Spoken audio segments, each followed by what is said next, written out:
don't know exactly where I'm going to put it, but maybe not next to this wall. I don't know if you can see my wall. This is hard to do with my regular camera. So I'm just kind of putting in the shadow of the plant, and then I'm going to go over it. Lily of the Valleys. Because Jesus is the lily of the valley. So just get an idea. I'm going to put in a couple. Not too many. I don't want it to be crazy here, but just a couple lily of the valleys kind of growing up next to this wall. And then I want some vines coming down from the wall. There's got to be vines here. Doesn't look really realistic. So, we have some vinage coming down. I don't know if you can see my wall.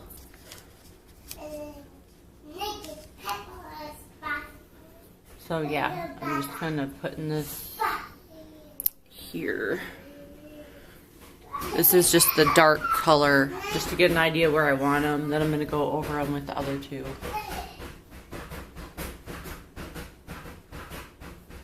So, like this. A few vines coming down. They're going to have bright sunlit foliage coming down here. You have to make sure things aren't perfectly spaced as artists, which I'm good at. I'm good at not making everything perfect. I rush through things, so some ways I'm a perfectionist, in other ways I'm not, so here we go. Right here, I'm going to have a vine hanging down, some lily of the valleys kind of sprouting out. I wanted to get in there some mustard seed growing somewhere, and I think it might just have to be little sprouts of it, like up against this wall. Sprouts of mustard seed. This is just kind of a cue to let me know and to get in the dark layer.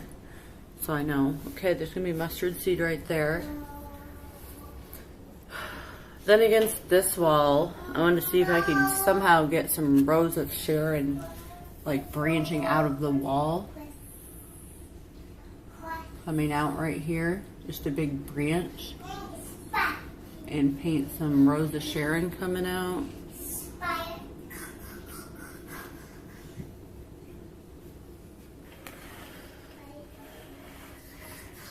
Try to give you a better perspective, but yeah.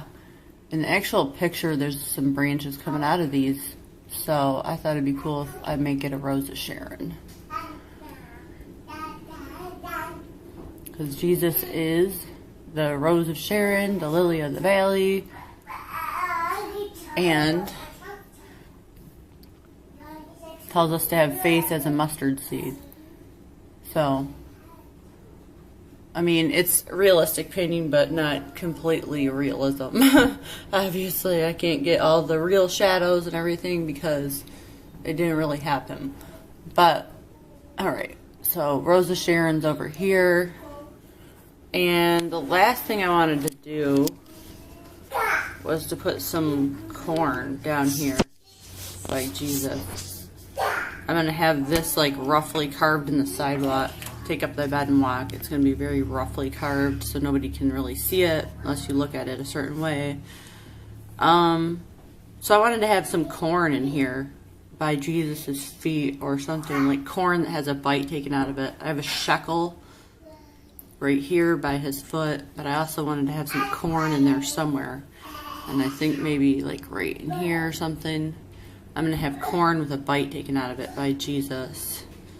Still deciding where I want that to go. Maybe right here. Maybe just one piece of corn with a bite taken out. It's kind of like a laugh at the face of the Pharisees because they didn't want him doing anything on the Sabbath day, much like the Seventh-day Adventists today are. But he healed on the Sabbath. He walked through the cornfields, we know, and he ate corn. So I want to put a piece of corn like laying here with the bite taken out of it. So this is just shadowing it in. there's many more layers to come.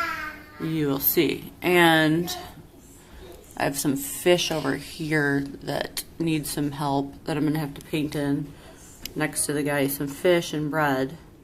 Just going to have more detail. By far, these sandals, you know, that's what's going to take all the time, is getting all the little details into everything.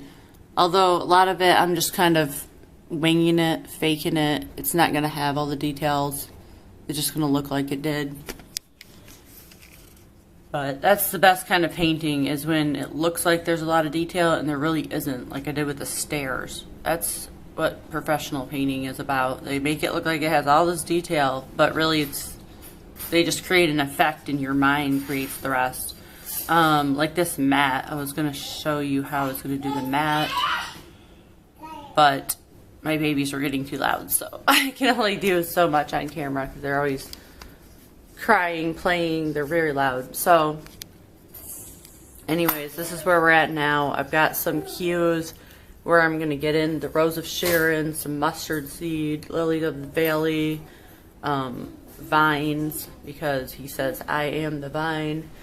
I think there should be vines coming down on this side too. Actually, now that I think about it, there's going to be vines coming down. Probably all these walls are going to have some vine coming down.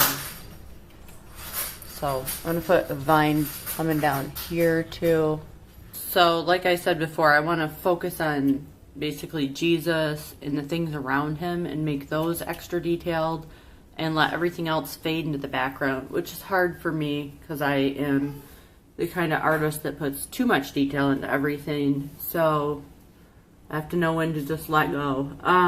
But right now we're going to do the fleshly part of Jesus' foot here, which, thanks to Mel Gibson, we have some idea what a sandal looks like on their foot. I'm starting to take some scenes, or just look at some of the scenes of the Passion to help me paint, because he has a lot of detail in the way that he dressed everybody. He took a lot of time to figure all that out. So I'm going to kind of look at that for some inspiration. And I don't think the Passion of the Christ was like a bad thing. I don't totally agree with Mel Gibson's view of things, like his Christian stances on everything. But I think it's a good thing that he's practicing Christianity, and it's helped him to get through alcoholism and everything. And I don't know, I think he's just doing the best he can to his capacity, but I do think he's a saved man. And great, we already screwed up because we got the toes way too high up, so I'm gonna have to go back. I keep a lot of things around me to scrape and wipe, so when I mess up I can just wipe out whatever I did and start over. That's what we're gonna have to do, maybe a couple times, because I don't want to screw this up. I want it to look good, especially since it's Jesus. A lot of reverence there. Which some Christians have said, you shouldn't paint Jesus. But I think it's good because it helps people to think about him and, you know, to understand him more, to paint him, put him in Christian books and stuff like that. It helps people understand who he is and what he did. So, I don't know.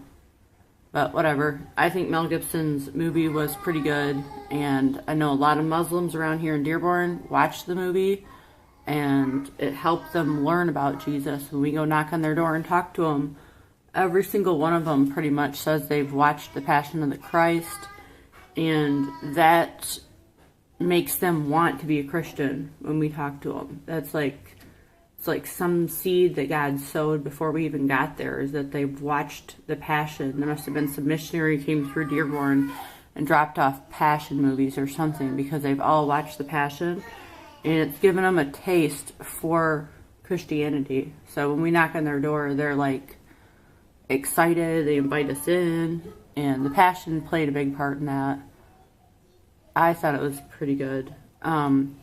I never even saw it until I became a Christian a couple of years ago. I watched it with my husband. other than that, I never saw it, which shocks everyone. Why? How could you not see it as an atheist? How could you not see it? I don't know. I just never did. Never saw it till I met my husband. So we're trying to get some idea of what this foot is going to look like. I'm looking at a picture of a foot from Mel Gibson's movie.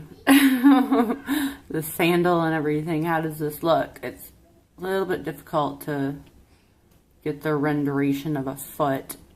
I mean, there's certain things you have to look at as an artist or else you ain't going to get them. And so sometimes I look at pictures to help me get an idea of how the light is hitting something or how the muscles in something look. And you just have to do that when you're an artist. So, I don't know. And this is probably a different perspective than what I'm trying to paint here. So, yeah, I think it is a different perspective. So, I don't know if I'm going to be able to use this, but just gives you an idea of what this foot's going to look like a little bit. I think I'm going to have to make the sandal come up down here. Yeah, nothing simple when you're an artist. Nothing.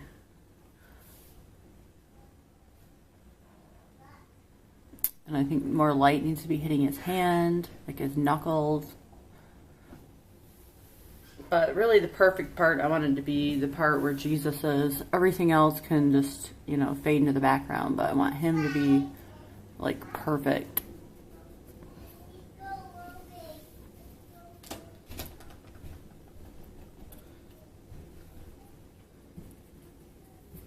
So I think we're going to have to add more dark for the sandal.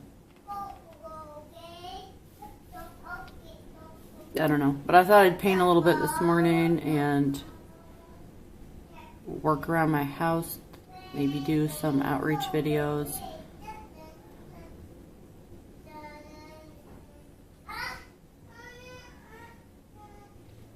If I have time later. We're very busy. But today it's a windstorm, so we're all trapped in our houses, so it's okay. So, and then in shadows, I wanted to say, I rarely use blue, but in shadows, you need to make them kind of purple blue.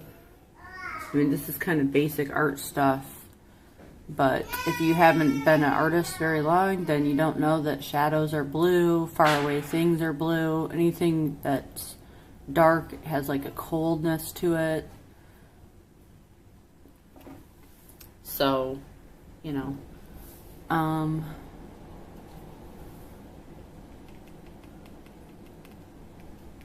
get this sandal painted, and it's really weird. It's a little bit different than our sandals today, so I'm trying to make it similar.